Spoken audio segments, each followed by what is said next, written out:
Salam sehat, salam sejahtera untuk kita semua.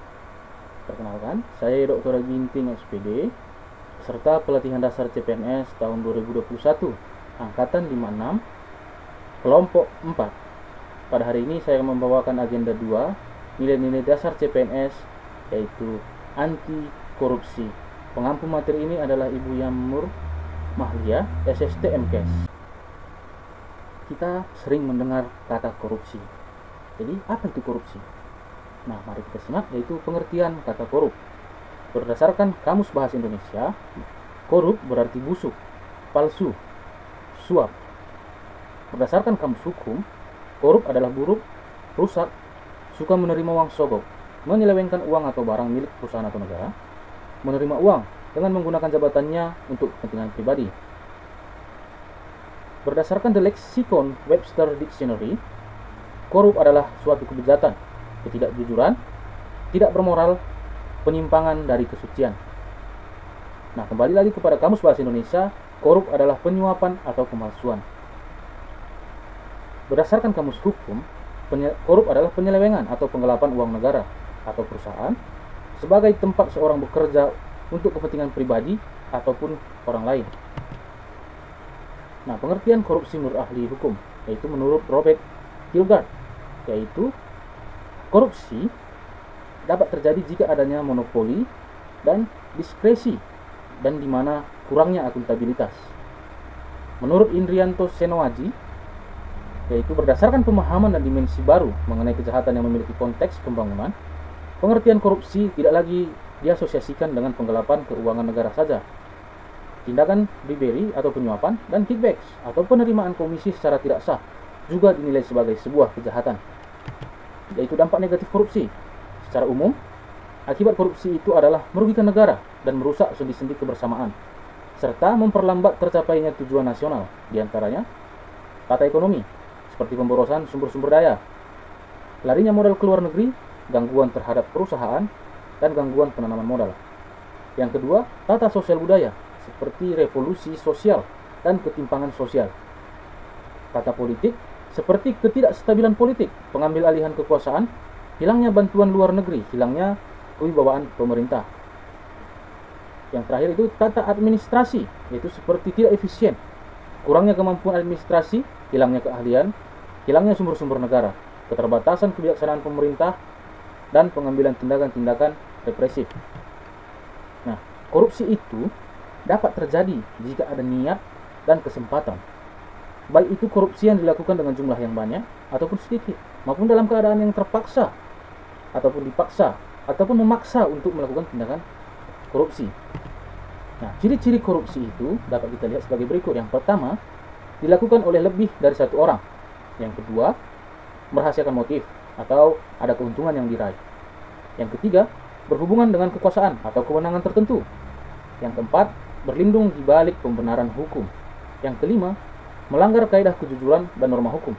Yang keenam, mengkhianati kepercayaan. Nah, korupsi dapat dikategorikan yaitu sebuah penggelapan oleh seseorang ataupun instansi yang dapat merugikan negara. Contohnya itu seperti pencurian. Nah, sudah pasti pencurian adalah melawan hukum dan mengambil, baik itu mengambil sebagian atau seluruh barang atau hak orang lain dengan tujuan untuk memperoleh keuntungan sendiri. Kemudian yang kedua itu ada penggelapan, yaitu pencurian barang atau hak yang dipercayakan atau berada dalam kekuasaan pelaku dan dalam penyalahgunaan kewenangan atau kepercayaan. Nah, penyebab korupsi. Yang pertama itu penegakan hukum tidak konsisten, penyalahgunaan kekuasaan atau kewenangan, langkanya lingkungan yang anti korup, rendahnya pendapatan penyelenggara negara, kemiskinan atau keserakahan.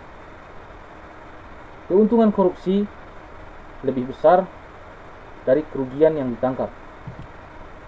Pemberian imbalan jasa, gagalnya pendidikan agama dan etika. Nah, untuk mencegah korupsi ataupun preventif pencegahan korupsi itu ada dua hal yang dapat kita lakukan. Yang pertama, perbaikan sistem, yaitu peraturan perundang-undangan, reformasi birokrasi, menegakkan etika profesi dan tata tertib lembaga, penerapan prinsip good governance, dan sebagainya. Nah, dari segi manusia, yaitu perbaikan manusia, yang dapat kita perbaiki yang pertama yaitu memperbaiki moral, meningkatkan kesadaran akan hukum, mengentaskan kemiskinan, memilih pimpinan yang bersih, jujur, dan anti korupsi.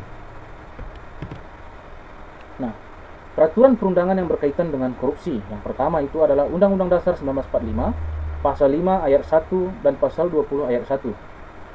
Yang kedua, Undang-Undang Nomor 3 Tahun 1971 tentang pemberantasan tindak pidana korupsi. Ketiga, Ketetapan Majelis Permusyawaratan Rakyat Republik Indonesia Nomor 9 MPR 1998 tentang penyelenggara negara yang bersih, bebas korupsi, kolusi, dan nepotisme. Yang keempat yaitu Undang-Undang Nomor 28 Tahun 1999 tentang penyelenggaraan negara yang bebas dari korupsi, kolusi, dan nepotisme. Lembaran Negara Republik Indonesia tahun 1999 Nomor 75. Tambahan Lembaran Negara Nomor 3851. Yang kelima, Undang-Undang Nomor 31 Tahun 1999 tentang pemberantasan tindak pidana korupsi, sebagaimana telah diubah dengan Undang-Undang Nomor 20 Tahun 2001. Yang keenam, Undang-Undang Nomor 30 Tahun 2002 tentang Komisi Pemberantasan Tindak Pidana Korupsi. Yang ketujuh, Peraturan Pemerintah Nomor 71 Tahun 2000 tentang tata cara pelaksanaan peran serta masyarakat dan pemberian penghargaan dalam pencegahan dan pemberantasan tindak pidana korupsi. Yang kedelapan, Kitab Undang-Undang Hukum Pidana. Yang sembilan, Kitab Undang-Undang Hukum Acara Pidana. 10. Keputusan Pimpinan KPK Nomor Cap 06 PKP garing 02 garing 2004. Yang 11, Keputusan Pimpinan KPK Nomor titik Cap garis 07 garing P titik KPK garing 02 garing 2004 dan berbagai ketentuan hukum lainnya. Nah, unsur-unsur tindak pidana korupsi yang pertama itu unsur subjektif, yaitu setiap orang. Kemudian penyelenggara negara, pegawai negeri, dan korporasi. Unsur objektif yaitu janji, kesempatan, kemudahan, dan kekayaan milik negara, baik uang, akta, surat, dan sebagainya. Penyelenggara negara, pejabat negara yang menjalankan fungsi eksekutif, legislatif, atau yudikatif, dan pejabat lain yang fungsi dan tugas pokoknya berkaitan dengan penyelenggaraan negara sesuai dengan ketentuan peraturan perundang-undangan yang berlaku. Yaitu, yang pertama, pejabat negara dalam lembaga negara. Yang kedua, menteri. Ketiga, gubernur atau wakil pemerintah pusat di daerah. Keempat, pejabat negara yang lain seperti dubes, bupati, atau wali kota. Yang kelima, hakim. Yang keenam, pejabat yang memiliki fungsi strategis. Dan yang ketujuh, yang rawan praktek KKM, baik direktur ataupun komisaris. Yang kedua, ada pegawai negeri, yaitu berdasarkan pasal 1 sub 2 Undang-Undang Nomor 31 Tahun 1999, Undang-Undang Nomor 20 Tahun 2001 diperluas menjadi A. Pegawai negeri sipil menurut PS 1 angka 3 Undang-Undang Nomor 5 Tahun 2014 tentang kepegawaian. Pegawai negeri sipil adalah warga negara Indonesia yang memenuhi syarat tertentu, diangkat sebagai pegawai ASN secara tetap oleh pejabat pembina kepegawaian untuk menduduki jabatan pemerintah. B. Pegawai negeri menurut pasal 92 KUHP, yaitu orang yang menerima gaji atau upah dari keuangan negara atau daerah. Yang kedua, orang yang menerima gaji atau upah dari korporasi yang menerima bantuan dari keuangan negara atau daerah. Dan orang yang menerima gaji atau upah dari korporasi lain yang mempergunakan modal atau fasilitas dari negara atau masyarakat. Jadi, objek dari korporasi meliputi keuangan negara, keuangan daerah, atau masyarakat.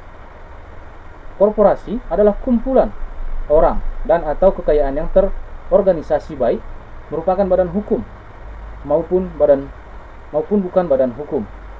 Terdapat pada pasal 1 ayat 1 Undang-Undang Nomor 31 Tahun 1999. Jenis-jenis korupsi. Yang pertama yaitu kerugian keuangan negara. Yang kedua, suap menyuap.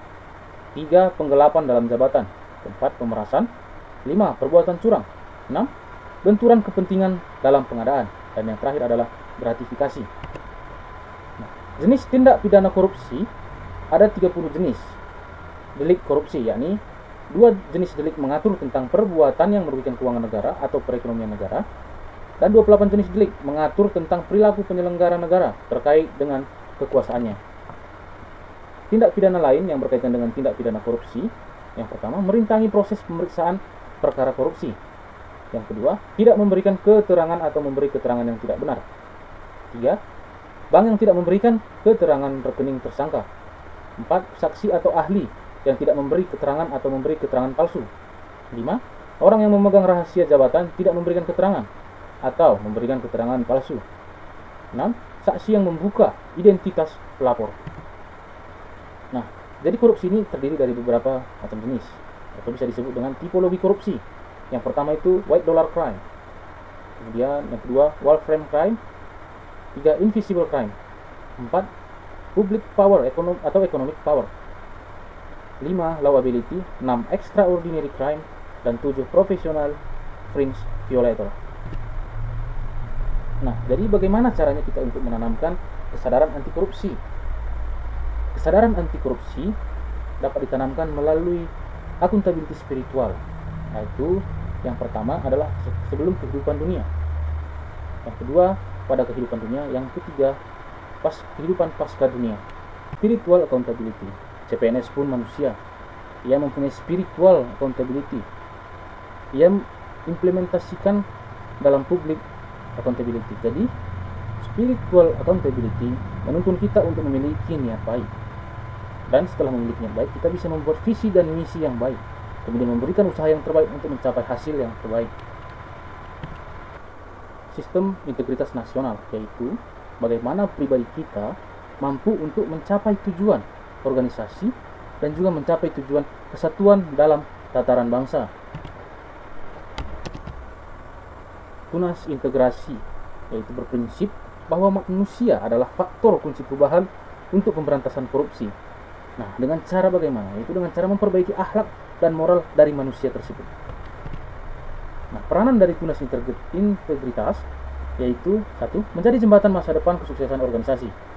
Mereka menjadi kumpulan orang yang selalu terdepan untuk memastikan tujuan organisasi tercapai. Yang kedua, membangun sistem integritas. Berpartisipasi aktif dalam pembangunan sistem integritas hingga semua peluang korupsi dan berbagai penyimpangan lainnya dapat ditutupi. Yang ketiga, mempengaruhi orang lain, khususnya mitra kerja untuk berintegritas tinggi.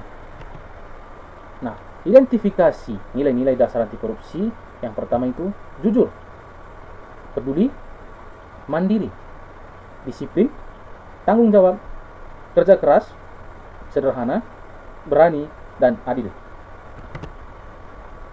Pengendalian sistem integritas akan berjalan secara efektif pada organisasi yang sudah terintegrasi dan selaras pada semua aspek organisasi, yaitu pada nilai, visi dan misi, strategi, program, dan kegiatan.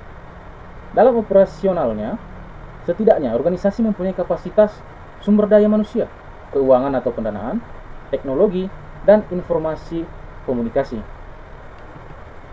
Komponen-komponen dalam sistem integritas.